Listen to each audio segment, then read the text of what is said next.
Bayern coaching search, managerial search has took a bunch of turns. First it looked like Ralf Ragnick declining the job, wanting to stay at Austria, and then apparently they tried to buy out Oliver Glasner, the Austrian manager for Crystal Palace, who's done a good job for them, taking over for them. And he's also turned down that opportunity. So next person on the list now is Hansi Flick, who now is reportedly in negotiations, offered to Bayern Munich. And if we look at this from a Bayern perspective, he is the last manager that's had legit success at Bayern, winning all the Bundesligas while he was there, winning the Champions League. He did leave for Bayern to that German national team spot where he didn't have the best of results, getting eliminated in the group stages of the World Cup and having a few poor runs in the not qualifiers but preparation for the Euros, as they were the host tournament. They don't play no qualifiers, and had some poor results, especially when you look at like the loss to Japan 4-1, who he also lost to at the World Cup, and then getting so not the greatest job that he did at his last spot, but managing club and country is totally different. Club, you have your chance to day in, day out drill your philosophy into the team.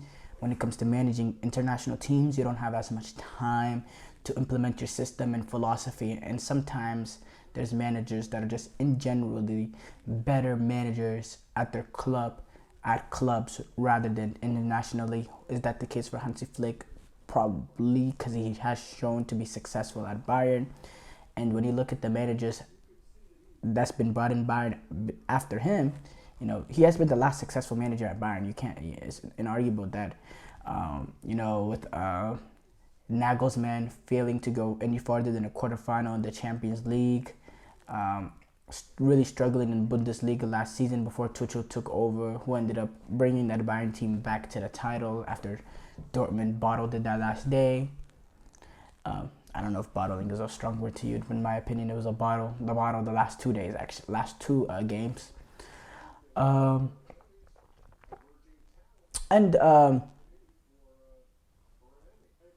I think this is a good move for both. I think Hansi Flick has an opportunity to resurrect his manager career, to get back on the market of top clubs, being at a top club, because the players at Bayern is wonderful. I think Hansi Flick will love the opportunity to work with a guy like Harry Kane, with the ability he has to score, not only score goals, but go into midfield and be able to create. I think the success Robert Lewandowski had under Hansi Flick can be replicated with Harry Kane. It's just I don't understand the lack of pull Bayern has now, having multiple managers that they went after and not being able to get them. And for me, I don't really understand why Hansi Flick wasn't the first manager that you look to. Oh, this is actually not even. There's two. Also, Xabi also ruled himself out, wanting to go with to stay at Leverkusen. You also heard some rumors about Erik ten Hag, but he also really ruled himself out of contention, and I forgot the point I was trying to make when I was talking about Ten Hag. But I don't know why Hansi Flick wasn't one of the, not on first, maybe first is too high, but one of the first few options. It seems like he was really down low on the list. It kind of seems like Tottenham's managerial search that 1 year that they got that they signed what was his name? The manager at Nottingham Forest right now. I'm blanking. If someone could help me out real quick. What was his name again? Nuno Espirito Santos. It kind of feels like that managerial search where Bayern, they just can't find any luck So it seems like they're going back to something old, something trying to rewrite old history that never turns out well. But I don't think it's similar to that. I think Hansi Flick is a very, very good manager who kind of been let down by some of the players and some of the mentality of the German players. You know, if you do watch the German All or Nothing, you know, the way it seems like there was a disconnect between the team and him, especially when you look at guys like Joshua Kimmich and, you know, not really liking his role as playing a fullback, talking about, you know, in one clip he talks about not understanding the system of playing with the 5 or this or that. Just there was players questioning the tactics, players coming late to meetings and stuff. So I just think in general the German national team are in a shaky point. They've been in a shaky point ever since the 2016 Euros. Ever since then, it's been pretty god awful for Germany for their standards, and that's been before Hansi Flick. And it'll probably continue after him too, with Nagelsmann coming in. I know they had their good result in the friendlies, but are they really going to do much damage at the Euros? Who knows? But I do think Hansi Flick is a good manager. They play fantastic football. High line, pressing, heavy metal football, getting numbers forward, moving the ball quickly. I love the way Hansi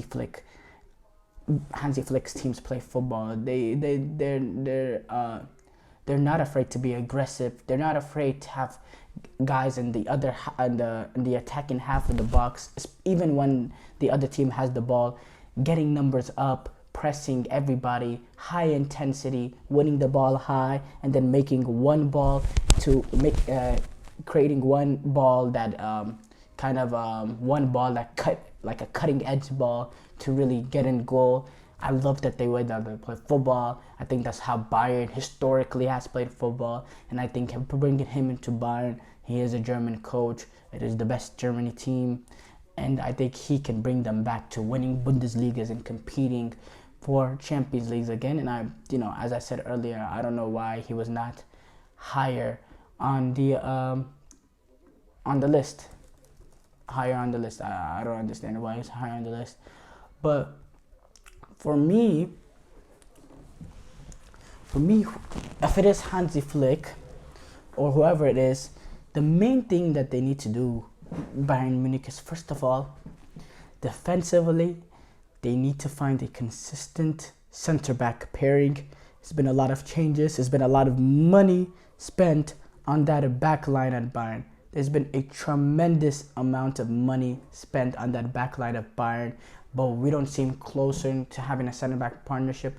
Whoever is you're spending all this money on center-backs when you look at De Ligt, Upamecano, Kim Min-jae, Guerrero, all these players that you've came in money. Or let's not include Guerrero because we're talking about center-back partnership. You spend a lot of money on a center-back partnership, but you haven't had a consistent center-back partnership. You bring in a guy on loan, to be a squad player in Eric Dyer, and he comes in and he's your best performing center-back. It's shambolic the way that you spend all that money on a center-back, and you bring in a guy on loan that hasn't been playing at his old team, and he comes in and he's your main guy. It's a shame. And it's a disaster.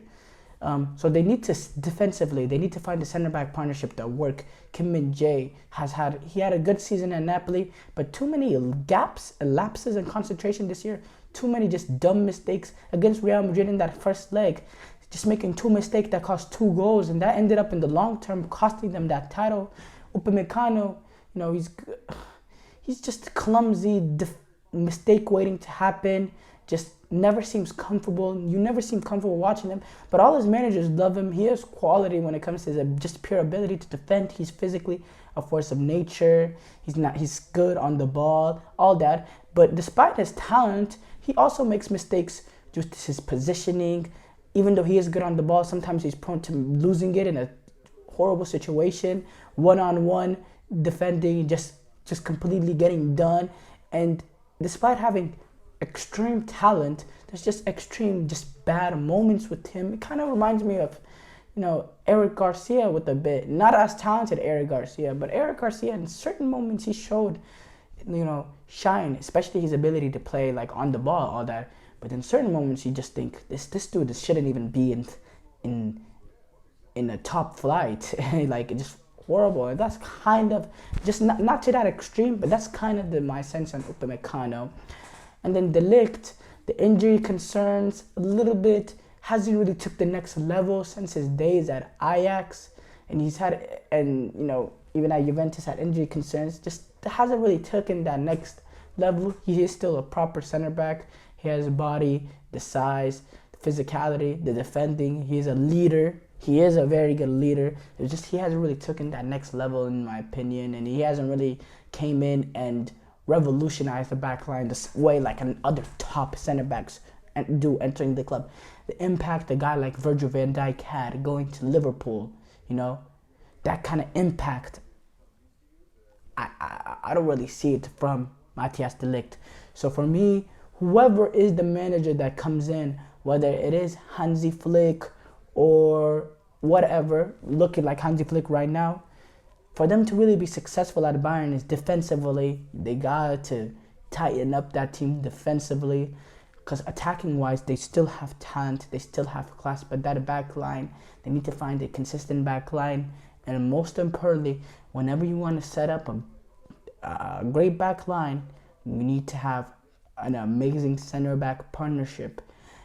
And the direction Bayern Munich goes with that, the new manager will have to decide.